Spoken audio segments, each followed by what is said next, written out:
Olá, seres abençoados, tudo bem com vocês? Meu nome é Alexandre Xavier e sejam muito bem-vindos ao canal Teologando Polemicamente. E no vídeo de hoje eu quero falar com vocês acerca das 3 quedas de Cristo a caminho do Calvário. Você que é católico está familiarizado com a história, e você que é protestante, nascido e criado em berço evangélico e nunca teve nenhum contato com nenhuma tradição católica, a não ser o feriado prolongado que você passa na praia, pode estar se perguntando: quais quedas que esse cara está falando? Pois bem, existe uma tradição católica que geralmente acontece na Semana Santa, que é a procissão, onde o que a igreja faz uma encenação sobre o caminho que Cristo fez do momento em que ele foi julgado ao momento que ele foi crucificado, a chamada Via Dolorosa, Via Sacra ou Via Crucis, né? A encenação da paixão de Cristo. Pois bem, é uma tradição muito antiga da igreja e ela é de grande valia, pois ela mexe muito com o emocional e a fé das pessoas, dependendo de como ela é encenada. Tem pessoas que depois de assistirem têm vontade de retornar à igreja, e tem pessoas que às vezes nunca nem foram para a igreja e têm vontade de conhecer o tal Jesus, né, que a igreja prega, e isso é de grande valia para quem é cristão, para quem gosta. Eu acho uma experiência excepcional. Bom, essa encenação ela é dividida em estações, né, ou períodos, que são 14 no total. Vou dar um exemplo para vocês aqui. Primeira estação, Cristo é condenado à morte. Segunda estação, Cristo tem que carregar a cruz nas costas. E assim vai. E o que acontece é assim, eu vou dar ênfase da terceira estação, do terceiro período em diante. Porque a partir da terceira estação, Jesus cai pela primeira vez.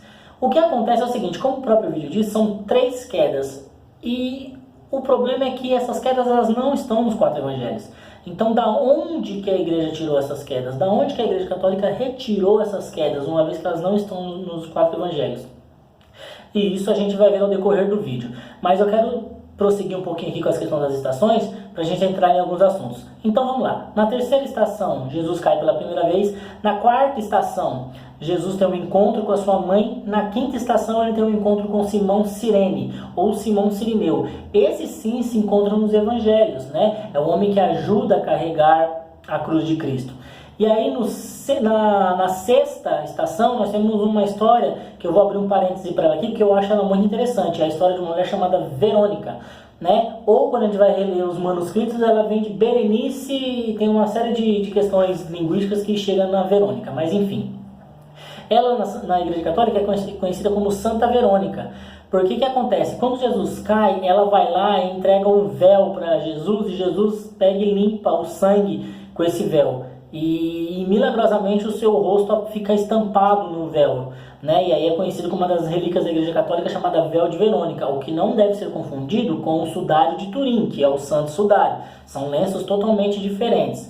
Bom, o que eu quero abrir um parêntese com isso? Essa história está nos evangelhos? Ela não está nos evangelhos. Ela se encontra num livro chamado Atos de Pilatos, que fala que essa mulher foi lá, emprestou o véu para Jesus. Jesus imediatamente aceitou a oferta, enxugou o seu rosto com esse véu, milagrosamente seu rosto ficou estampado nesse véu, e ele devolveu para Verônica. O que acontece também é que no livro Atos de Pilatos você entende que essa mulher é a mulher do livro de Lucas, a mulher do fluxo de sangue, muito conhecido pelos evangélicos, né? Por isso que eu achei a história interessante. Se trata dessa mulher, uma mulher que ela tinha uma hemorragia há 11 anos e só dela tocar na veste de Jesus ela foi curada. Então eles fazem esse paralelo: por eu tocar num pedaço de pano eu fui curada, e quando ele caiu, ele entregou um pedaço de pano, que era um véu, e falou assim: o meu sangue, a minha hemorragia foi parada só de tocar na sua veste, então pode enxugar o seu rosto com o véu que eu estou te dando aqui. Não que ela disse isso, estou falando que é o paralelo que é feito. Ou seja, a mulher do fluxo de sangue seria essa Verônica que entregou o pano. Então foi curada através de um tecido e enxugou o sangue do mestre através de um tecido. E aí nós temos a história. Então só quis abrir esse paralelo aqui, que eu achei a história interessante para você pesquisar aí, você que gosta dessas fontes extra-bíblicas, acho que fica aí para você estudar um pouquinho. Bom, então, aí depois nós temos a 7ª estação, quando Jesus cai pela 2ª vez, e nós temos a 9ª estação, quando Jesus cai pela 3ª vez. Como eu havia dito, nada disso está nos evangelhos, a não ser a questão do Simão Cirene. Então, da onde que a igreja tirou isso daí? Por acaso o Papa chegou e falou assim: não, essa crucificação tá muito xoxa, põe aí que ele caiu. Mas Papa, não podemos escrever um negócio desse, não podemos escrever um negócio desse, não está no Evangelho. Ah, tá passando por cima da minha autoridade? Faz o seguinte, então só de raiva põe aí que ele caiu 3 vezes. Foi assim que aconteceu? Claro que não. Há uma história por trás disso e a gente vai chegar nela. E para a gente chegar nela é necessário falar de uma mulher chamada Ana Catarina Emmerich. O que acontece? Ela era uma freira agostiniana e mística que viveu entre 1774 a 1824. Ela tinha visões muito fortes acerca das coisas que aconteceram com Jesus, com Maria, com os apóstolos, inclusive sobre Adão e Eva também. E o que acontece é o seguinte, então beleza, então o Papa decidiu que ela teve visão, ela era uma freira católica, então ela teve uma visão, então pode colocar as quedas como doutrina, como prática da igreja, como uma encenação aí para ficar perpetuamente na tradição da igreja. Também não foi dessa maneira que aconteceu, óbvio que não. Vamos erguer alguns fatos aqui. Ela tinha visões das quais ela entrava em transe tão profundo que diz a história que você podia furar ela com agulhas, que ela não sentia nada, ela nem se movia. Então, a igreja, claro, de imediato ela jamais aceitaria umas visões de uma pessoa, independente da religião dela, para poder simplesmente atestar alguma coisa. É necessário que haja certas comprovações. Qual que foi o clímax da coisa?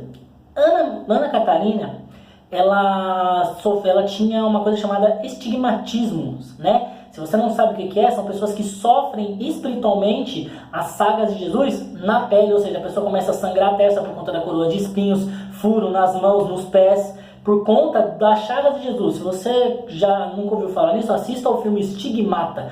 É um filme antigo, mas ele retrata bem isso daí. É claro que os estigmatismos que ela sofria também não foram suficientes para a igreja simplesmente aceitar. O que acontece é o seguinte, todo mundo aqui sabe que a arqueologia é uma ciência que procura achar as questões de fatos históricos dentro de qualquer história contada. E não seria diferente com a Bíblia. A arqueologia, ela sempre está tentando descobrir coisas acerca de lugares bíblicos, de personagens bíblicos, de várias questões e perguntas que ficam no ar aí, que às vezes a Bíblia não responde, ou pelo fato do tempo que a Bíblia tem, você não consegue descobrir onde estão tais coisas, tais personagens e tais locais. Minha arqueologia é uma ciência que, para ela falar que tal lugar, por exemplo, aqui viveu Jesus, é necessário que ela tenha dados e fatos. Ela não pode simplesmente alegar por conta própria, assim, eu acho que foi aqui. Não. E o que acontece é o seguinte, as visões de Ana Catarina Emmerich, elas atestavam lugares, ela dava coordenada de lugares, que quando os arqueólogos iam lá, baseado nas visões dela, dava o lugar certinho. Um exemplo desses foi a casa de Maria em Éfeso. Baseado nas visões de Ana Catarina Emmerich, eles acharam a casa da Maria, o local exato da casa onde Maria viveu em Éfeso. Então, fora também questões sobre plantas medicinais que na época ninguém sabia para que serviam e ela falava nas visões dela e hoje a ciência sabe que realmente serve para tal benefício. Uma série de coisas, outros lugares arqueológicos também. Então, uma vez que entrou a ciência atestando fatos e dados, já viu aquela frase? Contra dados e fatos não existem argumentos? Pois é, ela se aplica aqui. Então, a partir do momento que a ciência atestou certos acontecimentos, aí sim a igreja passou a dar valia, passou a dar credibilidade às visões de Ana Catarina Emmerich, né? E aí, por conta disso daí, ela foi beatificada em 2004 pelo Papa João Paulo II. E o Mel Gibson, quando fez o filme dele A Paixão de Cristo, também utilizou das fontes, das visões dela para poder estar fazendo o filme. Por exemplo, quando você assiste o filme, Jesus apanhando lá, meia hora só de filme de Jesus apanhando. São utilizados ali vários instrumentos de tortura, inclusive um chicote com umas lâminas na ponta que cravavam na costela de Jesus aqui e arrancava a carne e vinha tudo. Uma cena terrível, e que o soldado romano também chegava e ficava cansado de bater em Jesus. Mostrava também Satanás dando volta assim, vendo toda aquela cena, Jesus também olhando para ele sem falar uma palavra.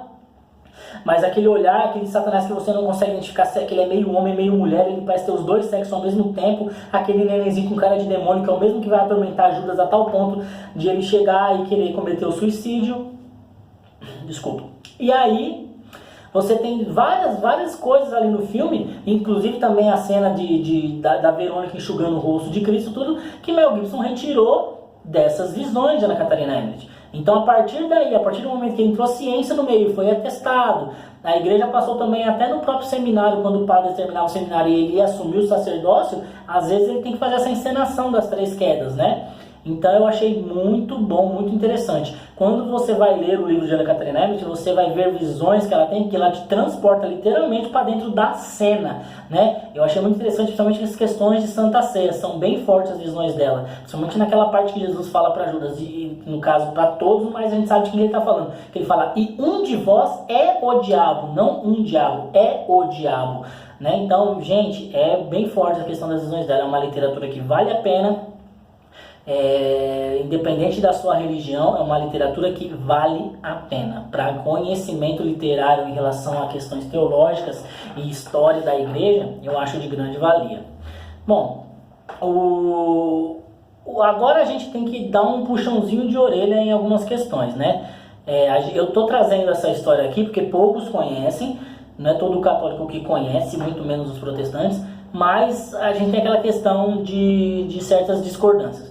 A igreja utiliza disso para você entender a questão das 3 quedas. É daí que ela tirou as 3 quedas. Só que quando você vai ler o livro de Ana Catarina Ebert, Jesus caiu 7 vezes. O que fizeram com as outras 4 vezes? Né? Porque cada queda tem uma simbologia. Então, fica aí também aquela puxadinha de orelha, né? Eu tive um pouco de dificuldade para fazer esse vídeo, porque eu perguntei para muitos padres, inclusivamente para alguns ministros e para algumas pessoas, eu vou chamar de eruditas dentro da igreja, pregadores que estão ali na frente de algum trabalho tudo e ninguém me respondeu. Eu tive apenas uma resposta, né? E eu queria até agradecer ao padre Clóvis Cavalcante Neto, que me deu o norte aí para mim poder começar a fazer minha pesquisa, mas eu não obtive muito sucesso na minha pesquisa em relação aos católicos. Eu não estou falando que vocês são obrigados a nada, ninguém é obrigado a saber tudo, mas eu acho que você, pelo menos que está à frente de um trabalho, né, que é referência dentro da igreja, eu acho que você não precisa saber tudo, mas pelo menos o mínimo possível a respeito de coisas tão importantes. Por exemplo, o cara que ensina Jesus na própria encenação, ele nem procura saber.